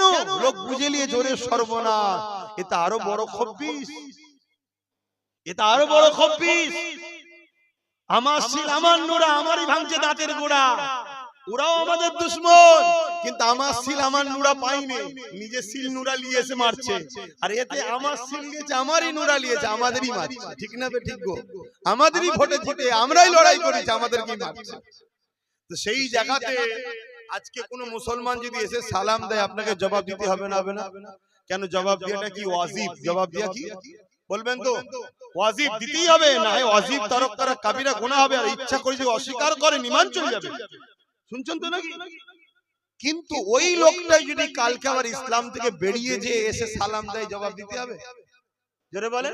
তাহলে যখন এ ভালো ভালো কথা বলেছিল করে দেবো, কেউ বলেছে দে, ভুল কি বলেছে? ঠিকই বলেছে। কিন্তু আজকে যখন এর মুখোশটা খুলে গিয়ে অরিজিনাল পেতনি মুখ বেরিয়ে পড়েছে, এবারে আর দিয়া যাবে? কথা মাথায় ঢুকলো? এখন আমি শেষ কথা বলবো। কেন্দ্র সরকার জালিম না জালিম নয়, এটা মানেন আপনারা? আবার একবার সাক্ষী দেন কারা কারা জালিম বলে মানেন কেন্দ্র সরকারকে। ঠিক বলছেন? ঠিক বলছেন? ঠিক বলছেন? হাত নাবান না, হাত নাবালে হবে না, একবার দেখতে হবে কেন্দ্র সরকারের লোক আমাদের মধ্যে আছে কিনা। হাত তুলে বলেন কারা জালিম বলে মানেন, কেন্দ্র সরকারকে জালিম বলে মানেন। এবার দেখুন তো ওর দলের লোক কি আমাদের মধ্যে ঢুকে আছে কি না, দেখতে হবে। নবীর মাহফিলে বসে, দিনের আলোচনার মাহফিলে বসে মুনাফিক চিনা দরকার আছে না? হ্যাঁ, মুনাফিকের সঙ্গে আমরা ঝগড়া করব না, কিন্তু চিনে লব এই এমন এক গোড়াই গন্ডগোল কি বলা দরকার আছে না? আর না হয় এটা ভাববো এমন ইসলাম থেকে বেরিয়ে গেছে, দুটোর মধ্যে একটা কি জানা দরকার আছে না? হ্যাঁ, তাহলে কেন্দ্র সরকার জালিম, তাই তো নাকি? দ্বিতীয় আর একটা কথা জিজ্ঞেস করছি, আমার রাজ্য সরকারকে আপনাদের কি মনে হয় জালিম না জালিম নয়? কারা কারা জালিম বলে মানেন হাত তোলেন। আমিও মানি জালিম, হাত লম্বা করে তোলেন যারা তুলছেন। কেন বোলডুজার দিয়ে দুর্গাপুরে রাজ্য সরকার মাদ্রাসা ভেঙেছে, জালিম না জালিম নয়? রাজ্য সরকারের বক্তব্য মাদ্রাসার ছেলেদেরকে মিড ডে মিল দেবো না, কুকুরের বাচ্চাকে মিড ডে মিল খাওয়াবো। তাহলে মাদ্রাসার ছেলেরা কুকুরের বাচ্চাদের থেকেও খারাপ। এত বড় কথা যে বলে সেই রাজ্য সরকার জালিম না জালিম নয়? এই জালিম বলে যারা মানেন পাশে দেখেন কেউ জালিমের লোক আছে নাকি? হাত তোলেন, এমন কেউ নেই তো? হাত নাবান। যদি কেউ হাত না তোলে সেগুলোকে চিনে রাখেন, ব্যাস ওই দুটোর মধ্যে একটা। শুনছেন না শোনেন না? হ্যাঁ, আমার মাদ্রাসা দুশ্মন যদি তো জালিম নয়, তুই মুসলমান কে বললো? তুই তো মুসলিম ধর্মের মধ্যে কলঙ্ক। হয় আমার ধর্মে এসে গেছিস, অন্য কেউ চাষ করে দিয়েছে, আর নাই ছিলিস ভালো ছেলে, কিন্তু আজকে ধর্ম থেকে তুই বেরিয়ে গেছিস। দুটোর মধ্যে একটা, তিনটা কিছু হতে পারে না। এবারে রাসূলুল্লাহ কি বললেন মিশকাত শরীফের হাদিস, যে জুলুম করছে দেখো, জানার পরেও তুমি যদি তাকে শক্তিশালী করার জন্য সাপোর্ট করো তাহলে তার ঈমান। তাহলে কেন্দ্র সরকার জালিম, রাজ্য সরকারও জালিম, এরপরও যদি এদেরকে কেউ ভোট দেয় সেই মুসলমান থাকবে, ইসলাম থেকে বেরিয়ে যাবে। এটা আমার বাপের কথা না, রাসূলুল্লাহর কথা। আজরে বলেন। তা আমি এই কথা কোনো উম্মকে জানাবো না, আমার মা বাপ ভাই বোনেদেরকে জানাবো না। এই জানিয়ে দিওয়াতে কিছু 2 নম্বর মুসলমানদের খুব কষ্ট হচ্ছে। এই কথা বলার কি দরকার? কি দরকার? এবারে কোরআন থেকে প্রমাণ দেবো, আরো দিন ঘুষিয়ে আসবে। এটা হাদিস দিচ্ছে একদিন, এরপরে আল্লাহর কোরআন থেকে প্রমাণ দেবো ইনশাআল্লাহ। সে সব দলিল নোট করা হয়েছে, সব রেডি করে রাখা আছে। কোরআন থেকে প্রমাণ করে দেবো এদেরকে আল্লাহর কোরআন কি বলছে এদের সম্বন্ধে। তো যাক, এবারে শেষ কথা, ওয়াকাফকে বাঁচাতে চান কারা কারা একটু হাত তুলে দেখা। আলহামদুলিল্লাহ, নারে তাকবীর, নারে জিহাদ। বাঁচাবার রাস্তা কি? রাস্তায় নেবে শুধু হই হই করলে বেঁচে যাবে? একটা লোক লোহা দিয়ে এটাকে কাটছে, তা যদি কোনো জিনিসকে লোহা দিয়ে কাটে, আমারও যদি সেটাকে যে অস্ত্র দিয়ে কাটছে সেই অস্ত্র দিয়েই তো আমাকে রুখতে হবে নাকি? কথা মাথায় ঢুকছে? তাহলে ওয়াকাফকে যারা লুটছে কোন পাওয়ারে লুটছে? জোরে বলুন, সবাই বলুন, কোন পাওয়ারে? রাজ পাওয়ারে। তাহলে আমাদেরকেও ওয়াকাফকে বাঁচাতে গেলে রাজ পাওয়ারের দরকার আছে না নাই? যে পাওয়ারে ওরা আইন করছে ওই পাওয়ার দখল করে আমাদেরকেও আইন করে আবার ফিরিয়ে নিতে। ওরাও 100 বছর ধরে টার্গেট করে আজকে এই জায়গায় গেছে, আমাদেরকেও তো সময় লাগবে, কিন্তু রাস্তা ছাড়তে হবে। অলরেডি আমি জানতে চাইছি, দিদি আর মোদি দুজন মিলেই ওয়াকাফের বন্ধু না দুশমন গো? দুশমন। অপরদিকে নওশাদ সিদ্দিকী নবী বংশের আওলাদ, ওয়াকাফের দুশমন না বন্ধু? সে অলরেডি সুপ্রিম কোর্টে কেস চালাচ্ছে, যেটা প্রথম বললাম। তাহলে এই জায়গায় যে ওয়াকাফ বাঁচাতে চাইছে, ওয়াকাফের হয়ে লড়ছে, ওয়াকাফের হয়ে জেল খেটেছে, আমি হুজুর হিসাবে আমি তো পারিনি, সে যখন করছে, আপনি ইমাম হিসাবে পারেননি, সে যখন করছে, তার সাথ দেওয়া দরকার আছে না নাই? কারা কারা আমার সঙ্গে একমত তার সাথ দেওয়া দরকার? হাত তোলে। আলহামদুলিল্লাহ, আল্লাহ কবুল করে, বোন আল্লাহুম্মা আমিন। কিন্তু 500,000-এ বিক্রি হয়ে যাবেন না? যদি বিক্রি হন কি হবে বলেন তো? একটু শুনবেন না? একটু শোনেন কি হবে। এই কিছুদিন আগে বিহারে ভোট হলো, বিহারে শুনছেন তো? কিছুদিন আগে বিহারে ভোট হয়েছে। বিহারে ভোটে বিজেপির মিটিং এ গিয়ে অনেকে খুব নাচা নেমে যাচ্ছে। একটা বোন দেখছিল, একটা মাথায় হাত, একটা কোমরে হাত দিয়ে খুব নাচছে। তার কিছুদিন পরে দেখছি সেবার কাঁদছে। তো মিডিয়া জিজ্ঞেস করছে, क्या बात है, क्यों रो रहे हो? बोलते अरे यार, भाजपा वाला 10,000 रुपया दिए थे, हम तो वोट दे दिए, अभी वो लोग जीत के हमारा ही घर तोड़ रहे हैं। ওরা পয়সা দিয়েছিল, ভোট দিয়ে দিয়েছি যাদের বিজেপিকে, এখন তারাই জিতে আমাদের ঘর ভাঙছে। কাল তুমি যদি মনে করো যে পয়সা নিয়ে দিয়ে দেবো, খোদার ঘরকে যখন ছাড়েনি, তোমার ঘর কিরা ছাড়বে মনে হয়? এই ঘরটা ভাঙলে কেউ এর পাশের গ্রামের কেউ আসবে? কিন্তু খোদার ঘরের জন্য সবাই ঝাঁপিয়ে পড়বে। সেই ঘরে যদি এরা হাত দিবার সাহস দেখায়, তাহলে তুমি কি ভাবছো তোমায় ছেড়ে দেবে? অতএব সময় এখনো আছে, নিজের পায়ে দাঁড়াও। আমি জলসা করি, আমি ধর্ম প্রচার করি, আমি হুজুর, আমি কোন জায়গায় দাঁড়াতে পারছি না, তো কি হয়েছে? কিন্তু আমার উচিত, কেউ লড়ছে যখন তার সাথ দেওয়া দরকার। তাই নওশাদের সাথ আমি দিই, আপনারাও দেবেন। আর একটা কথা, এই নওশাদের দিকে শুধু মুসলমান নয়, সর্বধর্মের লোক ঢুকছে। এটাকে রুকার জন্য পরিকল্পনাও হচ্ছে। নতুন নতুন অনেককে নাবিয়ে দেওয়া হবে, নতুন নতুন অনেককে নাবিয়ে দেওয়া হবে। তারা অনেক আবেগ নিয়ে আসবে, কিন্তু তারা নিজেরা মুসলমান কি সন্দেহ আছে? যদি বলেন এত বড় কথা বলছেন, হ্যাঁ, আপনাকে খেয়াল রাখতে হবে তার ভবিষ্যৎটা কি, বর্তমানটা কি। আল্লাহ রসুল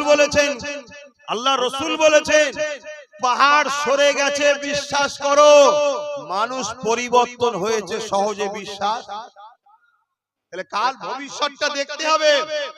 গতকালকে কেউ একজন ইসলাম কবুল করলো, আজকে তাকে ইমামতির দায়িত্ব দিলেন, একটু দেখা দরকার আছে না? না, ঠিক আছে, ভালো কথা, এসেছে তো ভালো কথা, ওয়েলকাম, আহলান সাহলান, মুবারকবাদ, আসেন। কিন্তু আপনাকে দেখবো না 2-3 বছর, কি করছেন আপনি? আর এসেছে যেই খুশি হয়ে বোকা মুসলমান বলছে আপনি ইমামতি করেন, আপনি ইমামতি করেন। বলেন এর থেকে বড় বোকা আর কে আছে? একটু মাথায় রাখা দরকার আছে না? নাই। আমি জাতিকে বাঁচাবার স্বার্থে বলছি। আর তুমিও যদি সত্যি মুসলমান হও, তাহলে তোমারও তো মনে রাখ করা উচিত নয় যে আমি ইসলাম যখন কবুল করেছি, তাহলে সত্যি তো আমি এক্ষুনি কেন ইমামতি করব? আমার কিছুদিন বিশ্বাসের দরকার আছে না? নাই। আমার নবীকে আল্লাহ নবী করে পাঠিয়েছে না পাঠাইনি? কিন্তু 40 বছর ধরে মক্কায় মানুষের কাছে রাসূল পাক সাল্লাল্লাহু আলাইহি ওয়াসাল্লামের ব্যাপারটা বুঝিয়েছে, তারপরে প্রকাশ করিয়েছে যে দেখো সিস্টেম এটাই। কিন্তু হঠাৎ করে কেউ মুসলমান হলো আর তুমি তাকে বলছো চলে আসো, এটাই আমাদের ইমাম, ঠকতে হবে। আমার কওমের মানুষ ইচ্ছা করে হোক আর অইচ্ছাকৃত হোক আল্লাহর দ্বীনের দুশমন হয়ে দাঁড়িয়ে গেছি আমরা। ইচ্ছা করে হোক আর অইচ্ছাকৃত হোক, জেনে বুঝে হোক বা না জেনে হোক, আমাদেরকে জালিমরা যাদের জন্য আমরা সব করেছি তারাই আজকে আমাদের কাছ থেকে আল্লাহ ছেড়ে দিয়েছে, রসুল ছাড়িয়ে দিয়েছে, তারাই আজকে আমাদের ঘরে এমন একটা জায়গায় নিজে দাঁড় করিয়ে দিয়েছে। আমরাই আমাদের ওয়াকফের দুশমন, মসজিদ মাদ্রাসার দুশমন, আমরাই বড় দুশমন হয়ে দাঁড়িয়েছি। কেন? যে শক্তি দ্বারা ওরা আমাদের মসজিদ মাদ্রাসা মিটাচ্ছে, ওই শক্তিতে ওদেরকে শক্তিশালী আমরাই করেছি। কথা বলুন, ভুল বলছে? তাহলে মূলত কেউ মসজিদ মাদ্রাসা ভাঙছে, কেউ মসজিদ মাদ্রাসার বিরুদ্ধে আইন করছে, কেউ মসজিদ মাদ্রাসার বিরোধী আইনকে সাপোর্ট করছে, আর তাদেরকে ক্ষমতায় আনার পিছনে আমাদেরই। তাহলে ওরা ডাইরেক্ট মসজিদ মাদ্রাসার দুশমন আর আমরা ওদেরকে সহযোগী হিসেবে মসজিদ মাদ্রাসার দুশমন হয়ে গেলাম। কি জবাব দেবেন? আপনি কি ভাবছেন ওই দিন ওর বাবু ওই দিন দেখা যাবে খুনি গোলে মালে জাহেব করিদি গুদি হয়ে যাবে খুনি? এটা ভাবছেন? বলে আমাদেরকে জিজ্ঞেস করেন না, প্রত্যেকটা মানুষকে ময়দানে মাশরে একটা পুল পার হতে হবে, একটা রাস্তা পার হতে হবে, পুল ব্রিজ পার হতেই হবে প্রত্যেকটা মানুষকে। যে পুল, যে রাস্তাটা চুলের থেকেও সরু, হীরের থেকেও ধার, প্রত্যেককে পার হতে হবে। ইমানদার চোখের পালক ফেলার আগে ওই পুল পার হয়ে যাবে ইমানের জোরে। জোরে বলুন সুবহানাল্লাহ। তাকে পার করাবেন কে? আল্লাহ। সব ক্ষমতার মালিক তো একজনই, আল্লাহ। এই যে হাত লাড়াচ্ছি, এটা আমার ক্ষমতা নয়, তো আল্লাহর ক্ষমতা, আমাকে ব্যবহার করতে দিয়েছে। এই যে জবানে কথা বলছি, এটা আমার নয়, আল্লাহ এর মূল মালিক, আমাকে ব্যবহার করতে দিয়েছে, ব্যবহার করছি। জানটা আছে, এই সিস্টেম এমন চলছে। এটা কি? আল্লাহর হুকুম। রুটা কি? আল্লাহর হুকুম। এটা যখন খোদা বার করে নেবে, সব থাকবে, মুখ দিয়ে আওয়াজ, চোখ আছে দেখা, হাত আছে চলা, কোনো কিছুই নয়। তাহলে এইটার জন্য সব হচ্ছে, আর এটা কি? আল্লাহর হুকুম। কথা বুঝে আসছে? তো সেই জায়গাতে ওই ফুলকে আল্লাহ চোখের পালক ফেলার আগে ইমানদারদের ঘরে আল্লাহ পার করিয়ে দেবে। জোরে বলুন সুবহানাল্লাহ। আর ওই ফুলের তলা হলো জাহান্নামের আগুন, দাউ দাউ করে জ্বলছে। এ যুবক, একবারও কি মনে পড়ে নেই আজকে যদি মরি কালকে দুদিন হয়ে যাবে? আমি কি করছি? আমি যদি ইসলামকে ঠিকভাবে মানতে নাও পারি, কমসে কম ইসলামের ক্ষতিকারক যেন না হয়, এটা তো মাথায় রাখা দরকার। আজকে নাই হালকা বয়সে আমি একটু গান শুনে ফেলেছি, যাত্রায় গেছি, প্যান্ট শার্ট পরেছি, দাড়ি ছেড়েছি, সিনেমা দেখেছি, প্রেম ভালোবাসা করে ভুলভাল করে ফেলছি।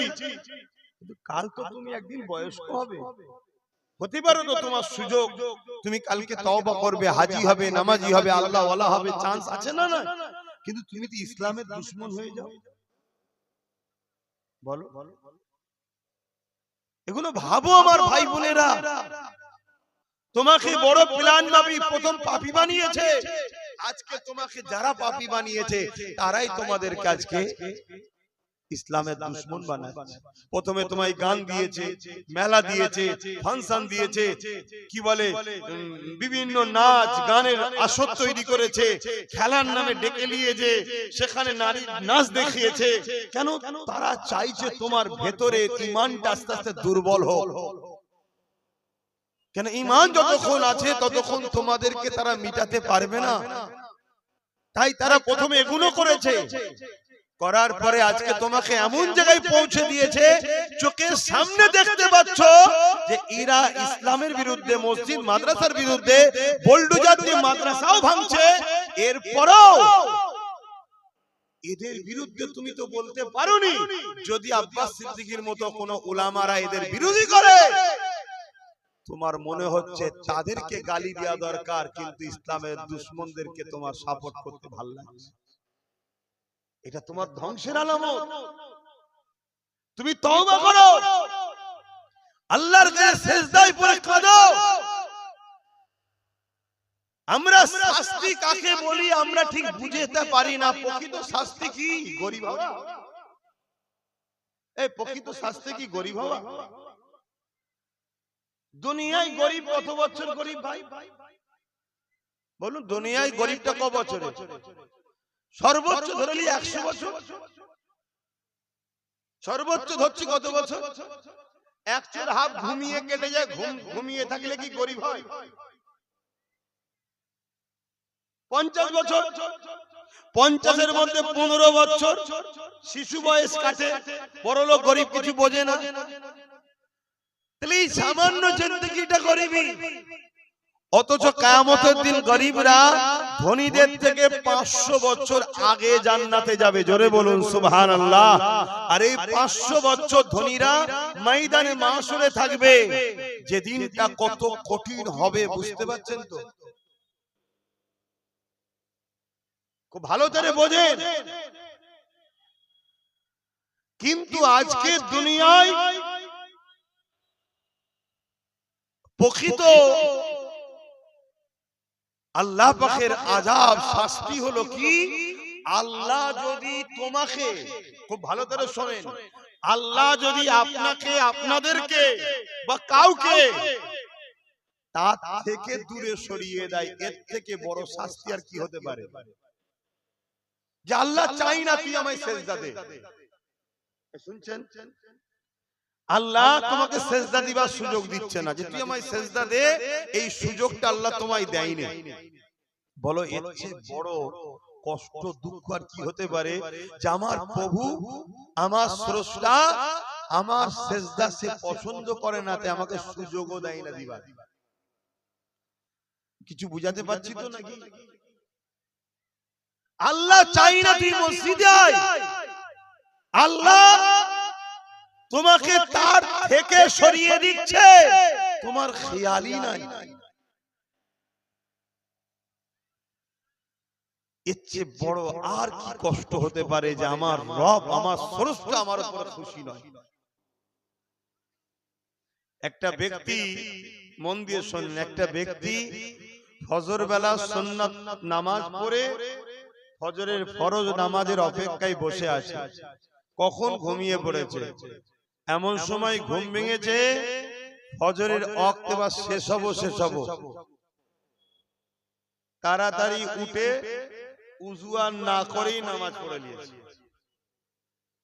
সারা দিন তার বড় ভয়ে ভয়ে কেটেছে যে আমি বিরাট বড় ভুল করেছি, আমার উপরে হয়তো আল্লাহর আযাব হবে। কিন্তু কিছুই হয়নি। শুনছেন? ও পরের দিন কি করেছে?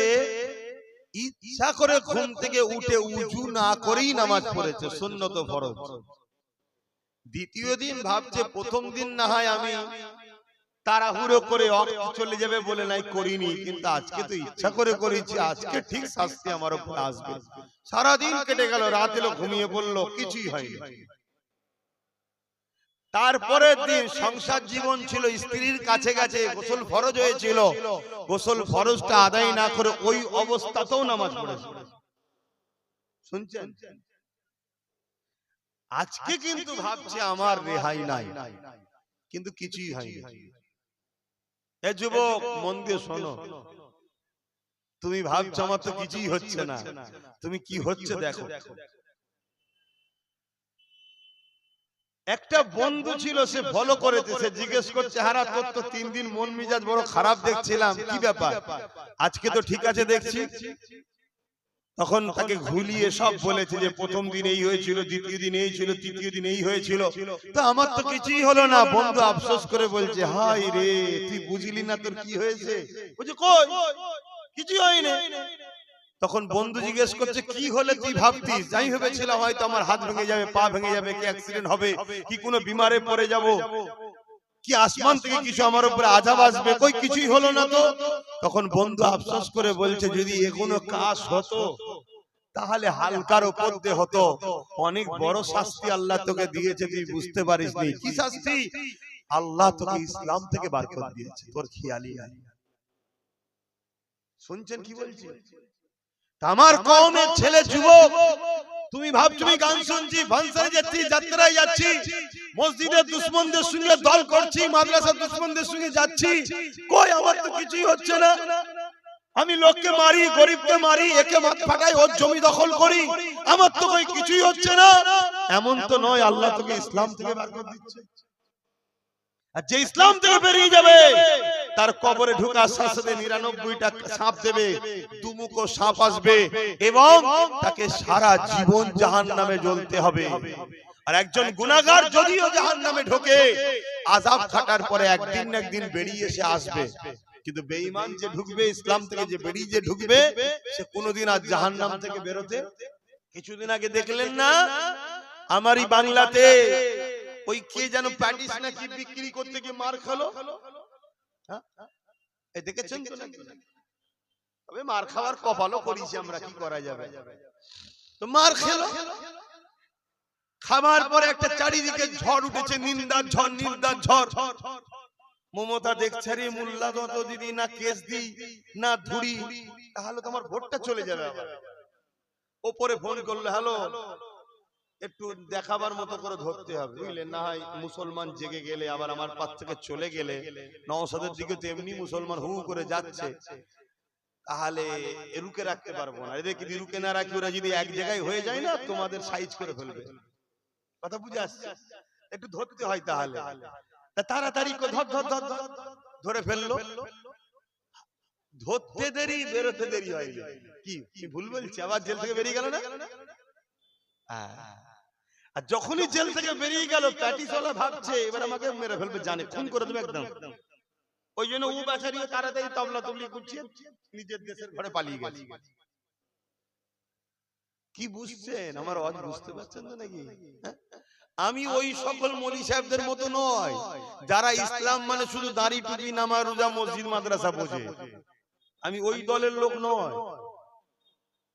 আমি নামাজ রোজা, দাড়ি টুপি, মসজিদ মাদ্রাসাও যেমন ইসলাম, তেমন অন্যায়কে মিটাবার নামও ইসলাম। আমি এই হুজুরদের দলে। কথা বুঝে আসছে নাকি?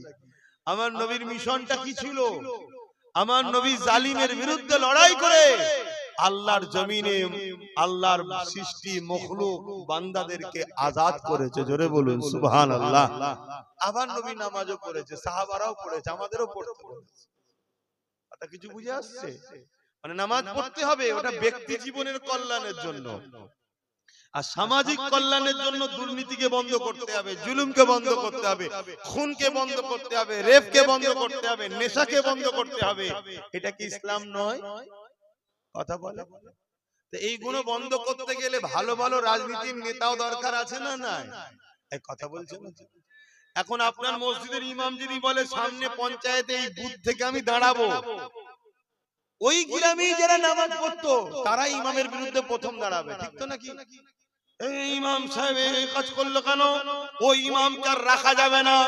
এই নামাজি গুলোকে দেখে আমার মাঝে মাঝে ভয় হয়, যদি উমর ফারুক যদি আজকে এসে বলতো আমি অর্ধেক পৃথিবী চালাই আবার নামাজ পড়বো, এই মুসল্লি গুলো উমর ফারুকের বিরুদ্ধেও লেগে যেত, ওর পিছনে নামাজ হবে না কেন? নেতা।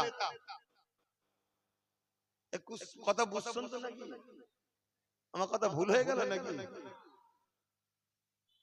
তোমার গ্রামে বলো, প্রত্যেকটা গ্রামের সব থেকে স্বচ্ছ ভালো লোক কে? আমাদের মাঝে ইমাম। তো সেই ইমাম হয় কি করে? তারপরে নামাজ হবে না তো? ইমাম তো সে যে ওই গ্রামের মধ্যে সবথেকে ভিআইপি, তাই তো সেই ইমামতি করছে। তার পিছনে তবে দেখতে হবে। মসজিদে দাঁড়িয়ে আছে 50 জন, ওই 50 জনের মধ্যে থেকে যদি কেউ থাকে ইমামের থেকেও ভিআইপি, তাকে ইমামতি করতে হবে। শুনছেন তো নাকি? তাহলে সেই জায়গায় ইমামকে যখন আমি এত সৎ মনে করি, এত স্বচ্ছ মনে করি, এত ভালো মনে করি, তাহলে সেই ইমাম যদি বলে যে হারা আমি একটু দাঁড়াই না, তাহলে বিরোধী হয় কেন?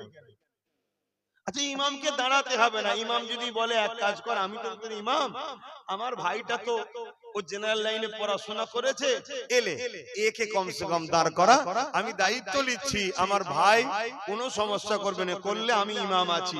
ইমামের কথা বিশ্বাস করবে? তাহলে মুসলমান নিজের কওমে ধর্ম গুরুকেই বিশ্বাস করে না, এ জাতিকে লুটবে না তো কাদের লুটবে? আজ আমি আব্বাস সিদ্দিকী জলসা করি, ধর্ম প্রচার করি, আমি নাই কোনো জায়গায় দাঁড়াইনি, দেখুন আমি আমার ভাইটাকে দিয়েছি, তুই দাঁড়া। আর আমি লোককে বলেছি যে আমার ভাইয়ের সাথ দাও, আমি জিম্মেদার হচ্ছে আমার ভাইয়ের সাথ দাও। আমার কথা শুনে অনেক জায়গার মানুষ দিয়েছে, বিশেষ করে ধন্যবাদ জানাই ভাঙরের মানুষকে, তারা জিতিয়েছে আমার ভাইকে। কি আমার ভাই কাজ করছে না করে? পুরো বাংলায় সব জায়গায় লড়াই করছে না করে? হ্যাঁ কি না বলবে তো? না হয় সেটা বলো যে না করেন। আজকে একদিকে দিদি ওয়াকাবের বিরুদ্ধে, মুদি ওয়াকাবের বিরুদ্ধে, আর নওশাদ কি সুপ্রিম কোর্টে কেস চালাচ্ছে। এখনো যে কটা মসজিদ মাদ্রাসা কবরস্থানের উপর আঘাত হয়নি, এর কেস চালানো তো এখন রুকে আছে। এগুলো খোঁজ রাখেন আপনারা? আপনারা তো তা রাখবেন না কেন? 200 টাকা তো দেয়নি, মুরগির বিরিয়ানি দেয়নি, খোঁজ নেই। যাক, একটা জিনিস বুঝাতে গিয়ে বললাম, ভাবুন কি আবার বলাটা হারাম হয়ে গেল? এইটা কি হলো? সর্বনাশ সর্বনাশ সর্বনাশ। তওবা তওবা তওবা। জলসার মাহফিলে, ধর্মীয় মাহফিলে এ কি হলো? এটা মনে হচ্ছে নাকি? যদি এটা মনে হয়, সেই দিন মনে হয়নি নবী দিবসের ব্যানারে যখন ফাসেক ফাজেল ইসলাম বিরোধী, পাক হতে জানে না, পিশাব করে ইস্তেঞ্জা করে পবিত্র হতে জানে না, ইসলামের দুশ্মন গুলোকে নিয়ে এসে যখন নবী দিবসের মেম্বারে তোলা হয়, মাইক ধরে বলে ভাইও বহনো বলে, তখন মনে হয়নি এটা কি হচ্ছে? যখন ইফতার পার্টির নামে আমার ধর্মের একটা ফরজ ইবাদতকে নিয়ে খেলা করা হয়, তখন মনে হয়নি যেটা কি হচ্ছে? যখন কলকাতায় রেড রোডে ঈদের নামাজে মহিলাদের যেতে নেই, মুসলিম মহিলাদেরও যেতে নেই, সেখানে একটা মাদ্রাসা মসজিদ দুশ্মন মমতা যখন রেড রোডে যাচ্ছে, তখন মনে হয়নি যে নামাজকে নিয়ে রাজনীতি হচ্ছে? আমার কথাটাই মনে হচ্ছে রাজনীতি হচ্ছে। তাহলে জানতে হবে তুই কপাল ফাটা হয়ে গেছিস।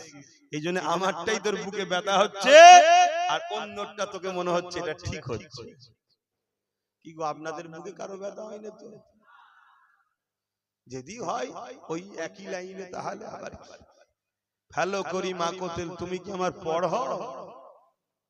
আমার ডাইরেক্ট কথা দিনের জন্য বলে যাব, যার ভাল লাগবে নেবে, না ভাল লাগবে না লাগবে, আমি কি করতে পারি? ইয়া নবী সালাম।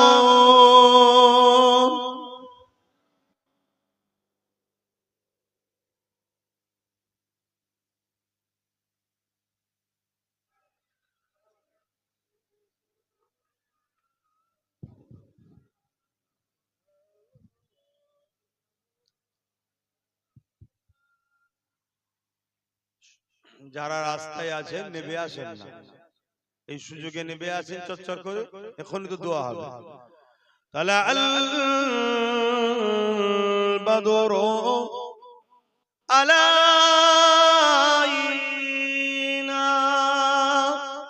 মিন শানিয়াতিল ওয়াদাই ওয়াজাবা শুকরু আলাইনা মাদাগা লিল্লাহ আহিদাই।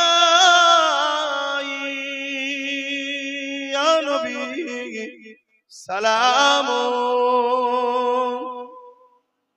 ইয়া রাসূল, ইয়া হাবিব সালাম।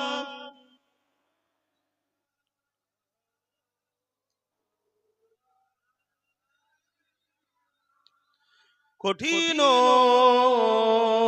হাসরের দিনে কি আছে মোদের কপালে, গুনাহগার উম্মাত আপনার লইবেন সঙ্গে মাহশরে। ইয়া নবী সালাম, ইয়া রাসূল সালাম, ইয়া হাবিব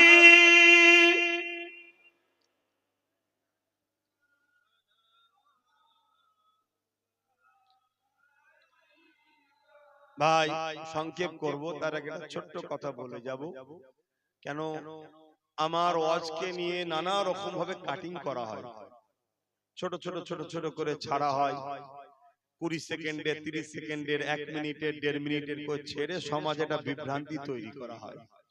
আমার ফটো খেলি এআই করা হয়, অনেক কিছু করা হচ্ছে, যাতে করে একটাই কারণ, আমি এই যে আপনাদের ঘরে সংগঠিত করছি, ঐক্য করছি, জালিমদের হাত থেকে এবং দুনিয়া বরবাদি থেকে বাঁচাবার চেষ্টা করছি, তাতে যাতে আপনারা আমাকে ভক্তি না করে আমার কাছ থেকে দূরে সরে যান, এটার প্ল্যান জালিমরা করছে, ইসলাম বিদ্বেষীরা করছে, মুনাফিক মুসলমানরা করছে। যেমন তার মধ্যে থেকে একটা বিষয় হলো, আমার একটা ছোট্ট বক্তব্য ছেড়েছে, আব্বাস সিদ্দিকী বলছে টিএমসি কে ভোট দিয়া হারাম, ভোট দিলে ঈমান চলে যাবে। আপনারা দেখেছেন তো এটা কেউ? অ্যাকচুয়ালি কথাটা শুধু এইটুকু নয়, আরো কথা আছে। সম্পূর্ণ না দিয়ে এইটুকু যখন দেবে, মানুষের মধ্যে একটা বিভ্রান্তি ছড়াবে না? ছড়াবে, ছড়াবে।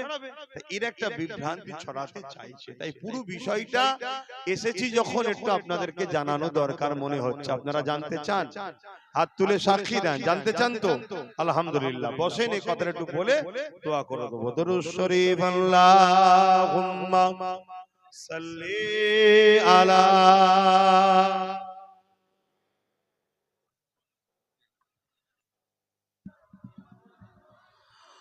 ওয়ালা আলি সাইয়্যিদিনা।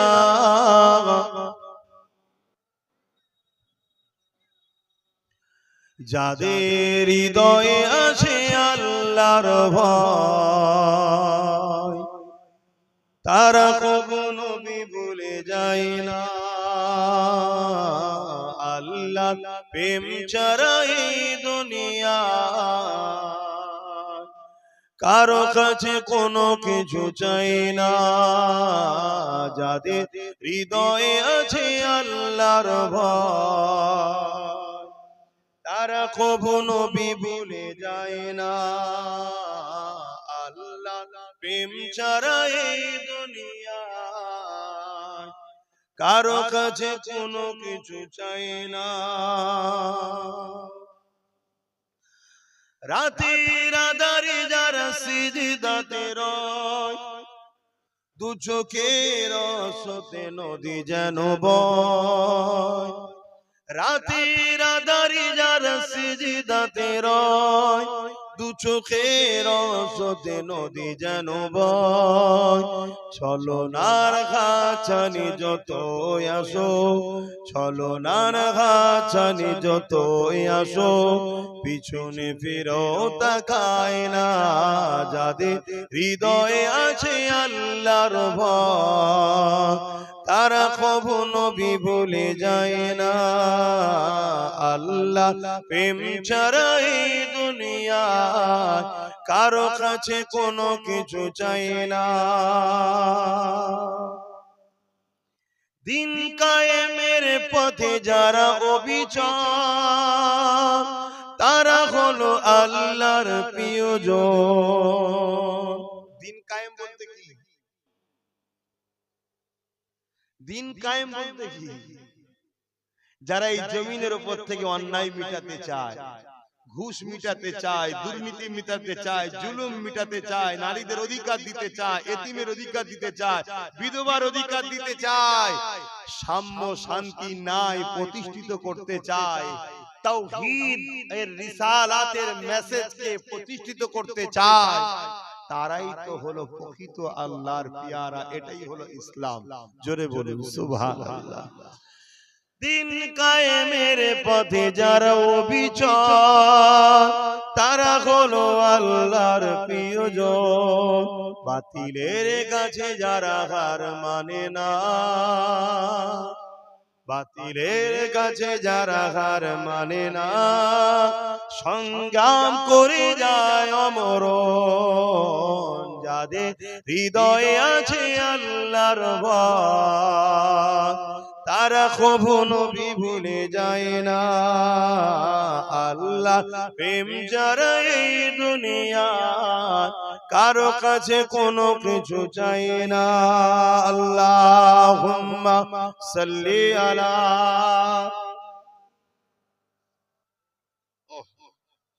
ওয়ালা আলি সাইয়্যিদিনা। ভাইরা আমার, সঙ্গে খুব সময় কম, এখনই নামাজ পড়তে হবে। যে কথা বলছিলাম, দ্বিতীয় নম্বর কিছু স্লোগান আছে, যে স্লোগানের মধ্যে শিরক আছে, যে স্লোগানের মধ্যে শিরকের গন্ধ আছে। তার মধ্যে একটা স্লোগান হলো বন্দে মাতারাম। এই স্লোগানের মধ্যে শিরক আছে, শুনছেন তো নাকি? খুব সাবধান, এই স্লোগান দেওয়া যাবে। আমরা ভারতবর্ষের পূজা করি না, ভারতবর্ষের উপাসনা করি না, ভারতকে জানের থেকে বেশি ভালোবাসি। ভারতকে জান দিয়েছি, ভারতের জন্য রক্ত দিয়েছি, আগামীতেও দেবো, কিন্তু তা বলে ভারতের উপাসনা করি না। আমরা মুহাম্মদ সাল্লাল্লাহু আলাইহি ওয়াসাল্লামের উপাসনা করি না, আমরা উপাসনা করি একমাত্র কার? হ্যাঁ, একটু বুঝে বুঝে দল করো। দল করতে গিয়ে মুশরিক হচ্ছে না তো? এই কথা কোনো বলা দরকার আছে না নাই? কে কে কষ্ট পেলেন? আল্লাহুম্মা আমিন। আয় আল্লাহ, আমার ডিউটি আল্লাহ, আমি চেষ্টা করছি বুঝাবার, আপনি কবুল করেন আল্লাহ। আপনি যদি কবুল না করেন আল্লাহ, কিছুই হবে না। আল্লাহ আপনি কবুল করেন, আল্লাহ আমাদের আশা বসাকে কবুল করেন। নামাজের জন্য দোয়া ছোট করছি, আল্লাহ যে যা সালে হাত তুলেছে কবুল করেন। আমার মা বোনদের সংসারে শান্তি দেন। সামান্য ভিক্ষালি আমার মা বোনেরা যেন ইসলাম বিদ্বেষীদের সঙ্গে সাথ না দিয়ে ফেলে। আল্লাহ আলেম উলামা ইমাম ভাই যারা আছে সবাইকে সংগঠিত ঐক্যবদ্ধ হওয়ার তৌফিক দেন। হে আল্লাহ, হাবিবের খাতে রহমত করে মেহেরবানি করে দোয়াকে কবুল করেন আল্লাহ। আমিন আমিন আমিন। বারহাক লা ইলাহা ইল্লাল্লাহ মুহাম্মাদুর রাসূলুল্লাহ সাল্লাল্লাহু আলাইহি ওয়াসাল্লাম। সকলে কাতার দেন, 20 মিনিট সময় আছে, ঘাবড়াবার কিছু নেই। কাতার দেন, নামাজ হবে। আমি মুসাফির হালে আছি, আমি 2 রাকাত নামাজ মেম্বারে পড়ে নেব।